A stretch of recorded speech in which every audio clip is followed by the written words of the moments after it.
ആത്മാർത്ഥതയുള്ള കോൺഗ്രസ്സുകാർ ഇക്കാലത്തും ജീവിച്ചിരിപ്പുണ്ടെങ്കിൽ അവരുടെ ആത്മാർത്ഥതയെ ടച്ച് ചെയ്യുന്ന, കോൺഗ്രസ് അനുകൂലമായ മനസ്സുള്ളവരുടെ ഹൃദയത്തെ പിടപ്പിക്കുന്ന ഒരു കുറിപ്പ് കഴിഞ്ഞ ദിവസം സമൂഹ മാധ്യമങ്ങളിൽ കണ്ടിരുന്നു. സോണിയാഗാന്ധി ഇരിക്കുന്ന ഒരു ചിത്രവും വച്ചുകൊണ്ടുള്ള ഒരു കുറിപ്പായിരുന്നു അത്. സമൂഹ മാധ്യമങ്ങളിലെ കോൺഗ്രസ് പ്രൊഫൈലുകളിൽ പരിചിത മുഖമായ ഒരു വ്യക്തി എഴുതിയിട്ട കുറിപ്പാണ്. സോണിയാഗാന്ധിയുടെ ഫോട്ടോ ആണ് ആ കുറിപ്പിന് അനുബന്ധമായി ചേർത്തിരിക്കുന്നത് എന്ന് പറഞ്ഞല്ലോ. അതിനൊപ്പം കുറിപ്പ് തുടരുന്നത് ഇങ്ങനെയാണ്: നീയൊക്കെ ഒരുപാട് വേട്ടയാടിയതാണല്ലോ ഇവരെ. ബൊഫേഴ്സിന്റെ പേരിൽ, 2G സ്പെക്ട്രത്തിന്റെ പേരിൽ. മാർക്സിസ്റ്റുകാരന്റെ തലതൊട്ടപ്പൂപ്പനായ നരേന്ദ്രമോദിയാണ് രാജ്യം ഭരിക്കുന്നത്.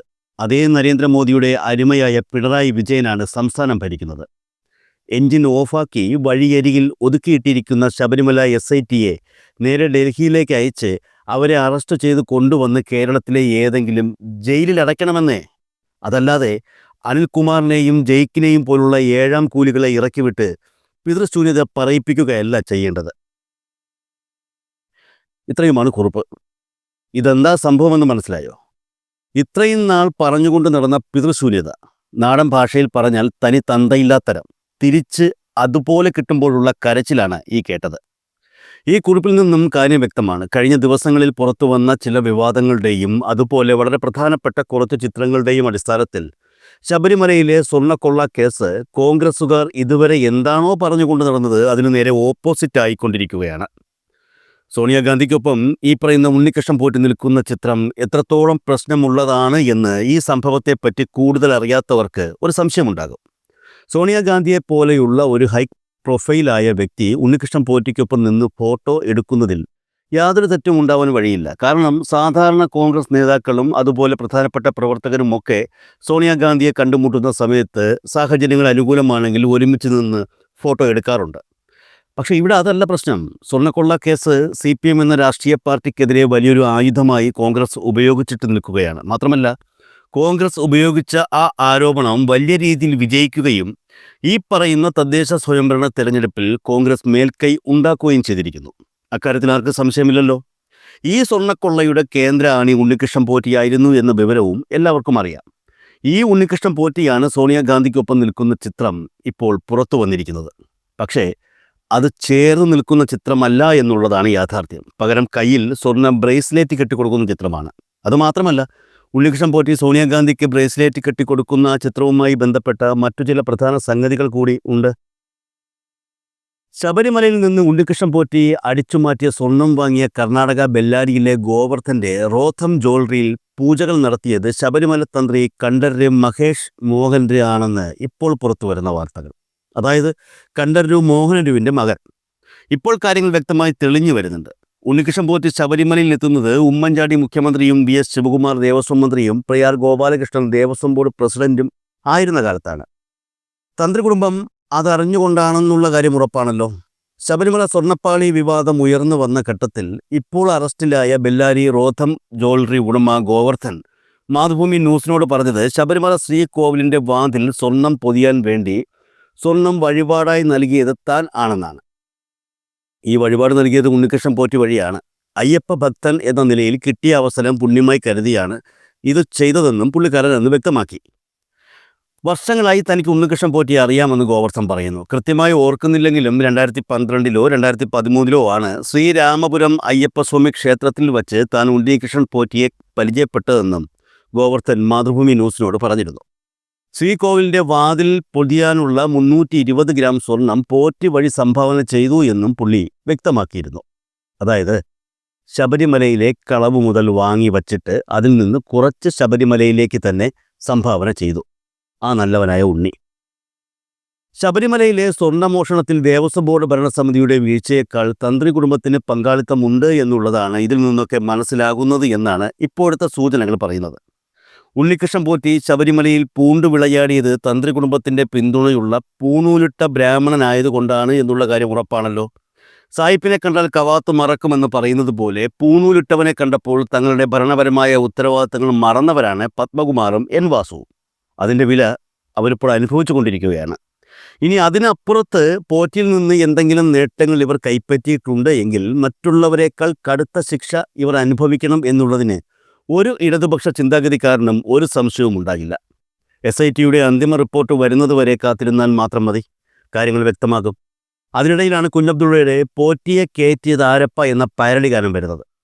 പോറ്റിയെ കയറ്റിയത് ആരപ്പ എന്ന് രാഹുൽ ഈശ്വർ പാടുന്നതും കേട്ടു.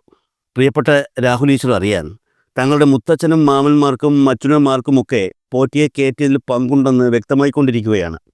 അത് താങ്കൾക്ക് ഇനിയും മനസ്സിലായില്ലേ? താങ്കളുടെ മച്ചൊന്നാണ്, അതായത് മുറയ്ക്ക് അളിയനാണ് ബെല്ലാരി ഗോവർദ്ധൻ്റെ ശബരിമലയിലെ കളവ് സ്വർണം വാങ്ങിയ റോഥം ജ്വല്ലറിയിൽ പൂജകൾ നടത്തി ഐശ്വര്യം ചൊരിഞ്ഞത്. സോണിയാഗാന്ധിക്ക് രാജ്യത്തെ ടോപ്പ് ലെവൽ 1 സെക്യൂരിറ്റി ഉള്ള കാലത്താണ് ശബരിമല സ്വർണ്ണക്കൊള്ള കേസിലെ മുഖ്യപ്രതി ഉണ്ണികൃഷ്ണൻ പോറ്റി അവരെ കാണുന്നത്. അതായത് 2ാം UPA സർക്കാരിൻ്റെ അവസാന കാലത്ത്. അറിയാമല്ലോ, അവരെ കാണാൻ സാധാരണ പൗരര് ഒരുപാട് കടമ്പകൾ കടക്കേണ്ടതുണ്ട്. സ്വന്തം പാർട്ടിയുടെ മുഖ്യമന്ത്രിമാരും മന്ത്രിമാരും വരെ അവരെ കാണാൻ കഴിയാതെ മാസങ്ങൾ കാത്തിരിക്കേണ്ടി വന്നിട്ടുണ്ട്. കാണാൻ കഴിയാതെ ചിലരൊക്കെ ഈ പാർട്ടി തന്നെ വിട്ടു പോയിട്ടുമുണ്ട്. ഒഡീഷയിലെ ഏറ്റവും സീനിയർ കോൺഗ്രസ് നേതാവ് മുഹമ്മദ് മോക്കിം 3 വർഷമായി അവരെ കാണാൻ അനുമതി ലഭിക്കാത്ത കഥ പറയുന്നുണ്ട്. അങ്ങനെയുള്ള സോണിയാഗാന്ധിയെ വ്യക്തിപരമായി കാണാൻ പ്രയാർ ഗോപാലകൃഷ്ണൻ്റെയും അടൂർ പ്രകാശിൻ്റെയും തന്ത്രിയുടെയും ഒക്കെ വാലിൽ തൂങ്ങി ശബരിമലയിൽ ലൊട്ടുലൊടുക്കു പരിപാടികൾ ചെയ്ത് നടന്നിരുന്ന ഒരു സാധാ ഉണ്ണികൃഷ്ണൻ പോറ്റിക്ക് എങ്ങനെയാണ് സാധിച്ചത്? എന്തുമാത്രം എഫർട്ട് എടുത്തിട്ടാവും ഇവിടുത്തെ കോൺഗ്രസ് നേതാക്കൾ ഈ വിധം സോണിയാഗാന്ധിയോട് അങ്ങേയറ്റം അടുത്തിടപഴകും വിധം കാണാൻ പോറ്റിക്ക് അവസരം ഒപ്പിച്ചു കൊടുത്തത്?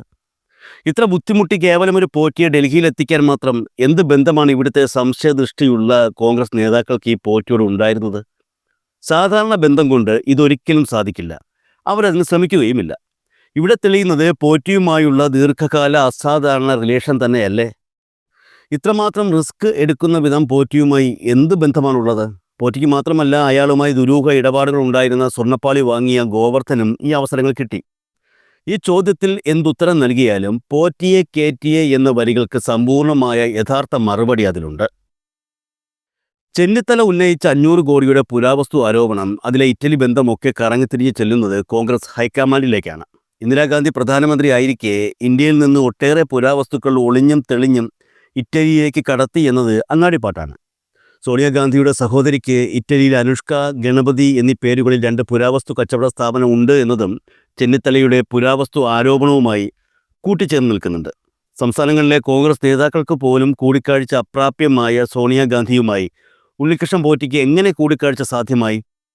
എന്തിന് വിലപിടിപ്പുള്ള സമ്മാനങ്ങൾ സോണിയയ്ക്ക് ഉണ്ണികൃഷ്ണൻ പോറ്റി സമ്മാനിച്ചു? ശബരിമലയിലെ സ്വർണ്ണമോഷണം വാങ്ങിയതിന് അറസ്റ്റിലായ ബെല്ലാരി ഗോവർദ്ധന് സോണിയാഗാന്ധിയുമായുള്ള ബന്ധമെന്താണ്? സോണിയ മുൻ ബെല്ലാരി MP കൂടി ആയിരുന്നു എന്നുള്ളതും ഇതിനൊപ്പം കൂട്ടിച്ചേർത്ത് വായിക്കേണ്ടതാണ്. എന്തായാലും ഈ പാട്ട് എഴുതിയ കുഞ്ഞബ്ദുള്ളയ്ക്ക് ഇപ്പോൾ നല്ല സമയമാണ്. പാട്ടിലെ 2ാം ഭാഗം ഉടൻ പുറത്തു വരുമെന്ന് പുള്ളി കുറച്ച് ദിവസം മുൻപ് വ്യക്തമാക്കിയിരുന്നു. ഈ ലീഗ് അനുയായികൾക്ക് ഒറ്റ ബുദ്ധിയാണെന്ന് സമൂഹ മാധ്യമങ്ങളിൽ എതിർപക്ഷക്കാർ ആരോപിക്കും. സാധാരണയായി CPM-കാരാണ് ഇത്തരത്തിലുള്ള ആരോപണം ലീഗുകാർക്കെതിരെ പ്രധാനമായും ഉയർത്തുന്നത്. എന്നാൽ ചില സമയങ്ങളിൽ കോൺഗ്രസ്സുകാരും ലീഗുകാർക്കെതിരെ ഈ വാദമുയർത്തും. ഒരു കാര്യത്തിൽ രണ്ടാമതൊരു ചിന്ത ഇവർക്കില്ല എന്നുള്ളതാണ് ഈ ഒരു വിശേഷണത്തിലൂടെ ചൂണ്ടിക്കാട്ടുന്നത്. പോറ്റിയെ കയറ്റി എന്ന പാട്ടെഴുതിയ കുഞ്ഞബ്ദുള്ളയുടെ കാര്യത്തിലും ഇതുതന്നെയാണ് യാഥാർത്ഥ്യമെന്ന് തോന്നുന്നു.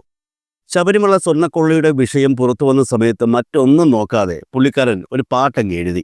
സ്വാഭാവികമായും അദ്ദേഹത്തിന് രാഷ്ട്രീയ ലീഗ് ആയതുകൊണ്ട് തന്നെ സഖാക്കളെ ചൂണ്ടിക്കാട്ടിക്കൊണ്ടായിരുന്നു ആ പാട്ടിൻ്റെ വരികൾ എഴുതിയത്. ഇലക്ഷൻ സമയമായതുകൊണ്ട് തന്നെ പുള്ളിക്കാരൻ്റെ പാട്ട് കോൺഗ്രസും കലാപരമായ മറ്റ് കഴിവുകളൊന്നുമില്ലാത്ത BJP ഏറ്റെടുത്തു. സ്വാഭാവികമായും പാട്ട് വൈറലായി. തെരഞ്ഞെടുപ്പിൽ അത് ഇടതുപക്ഷത്തിന് വളരെയേറെ ദോഷം ചെയ്തു. കുഞ്ഞബ്ദുള്ളയും ഹാപ്പിയായി. എന്നാൽ തെരഞ്ഞെടുപ്പ് കഴിഞ്ഞതോടെയാണ് സംഭവത്തിൻ്റെ ചിത്രം മുഴുവൻ മാറുന്നത്. എഴുതിയ പാട്ട് കുറച്ചു വരികൾ മാത്രം തിരുത്തിയാൽ മറ്റൊരു പാട്ടായി മാറുമെന്നുള്ളതാണ് ഇപ്പോഴത്തെ സാഹചര്യം. സഖാക്കളെ എന്നുള്ള സ്ഥാനത്ത് കോൺഗ്രസ്സുകാരെ എന്നാക്കിയാൽ ഏകദേശം പകുതി പ്രശ്നം തീരും. പക്ഷേ അറിയാൻ കഴിയുന്നത് പുള്ളിക്കാരൻ പോറ്റിയെ കയറ്റിയെ എന്ന പാട്ടിൻ്റെ 2ാം ഭാഗം ഉടൻ ഇറക്കുമെന്നാണ്. ആദ്യ പാട്ടിലെ വരികൾ മാറ്റി ഉപയോഗിച്ചാലും ട്യൂൺ അതായത് കൊണ്ട് അത് എറിക്കില്ല എന്നൊരു സംശയം പുള്ളിക്ക് കാണും. പുതിയ പാട്ട് യേശുദാസിൻ്റെ ശരണതരംഗിണി 6ാം ഭാഗത്തിലെ വളരെ പ്രശസ്തമായ ആന ഇറങ്ങും മാമലയിൽ എന്ന പാട്ടിൻ്റെ പാരഡിയാണെന്ന് പറയുന്നു. പോറ്റി ഇറങ്ങും മാമലയിൽ എന്ന വരികളോടെയാണ് ഗാനം ആരംഭിക്കുന്നതെന്നും അറിയാൻ കഴിയുന്നുണ്ട്. പോറ്റിയെ കയറ്റി എന്ന പാട്ടിന് ശേഷം കോൺഗ്രസ്സുകാരും BJP-ക്കാരും ഇപ്പോൾ ആവിഷ്കാര സ്വാതന്ത്ര്യത്തിൻ്റെ അപ്പോസ്തലന്മാരായി മാറിയതിനാൽ ഇനി ഇറങ്ങുന്ന ഒരു അയ്യപ്പൻ പാട്ടിൻ്റെ പാരഡികൾക്കും വരികളോ മറ്റെന്തെങ്കിലുമോ പ്രശ്നം ഉണ്ടാക്കുന്നില്ല. സാഹചര്യമനുസരിച്ച് പാട്ടെഴുതുന്ന ആളാണ് ഈ പറയുന്ന കുഞ്ഞബ്ദുള്ള എന്നുള്ളതിനാൽ പാട്ടിൽ കോൺഗ്രസ് നേതാക്കളായ അടൂർ പ്രകാശ്, പ്രയാർ ഗോപാലകൃഷ്ണൻ, ആൻ്റോ ആൻ്റണി എന്നീ നേതാക്കളൊക്കെ കടന്നു വരുന്നുണ്ട് എന്നാണ് അറിയാൻ കഴിയുന്നത്. പാട്ടിൻ്റെ അവസാനം ബെല്ലാരി എന്ന സ്ഥലവും സോണിയാഗാന്ധിയുടെയും ഒക്കെ പേരും കടന്നു വരുന്നുണ്ട് എന്നാണ് സൂചനകൾ. എന്തായാലും ഒരു കാര്യം ഉറപ്പാണ്, കുറച്ച് കാത്തിരുന്നാൽ പോറ്റിയെ കേറ്റി എന്ന ഗാനത്തിൻ്റെ ആകുലതകൾ മറക്കുന്ന വളരെ മികച്ച ഒരു പാരഡി ഗാനം നമ്മുടെ പ്രിയപ്പെട്ട കുഞ്ഞബ്ദുള്ളയിൽ നിന്നും ഇടതുപക്ഷക്കാർക്ക് പ്രതീക്ഷിക്കാം.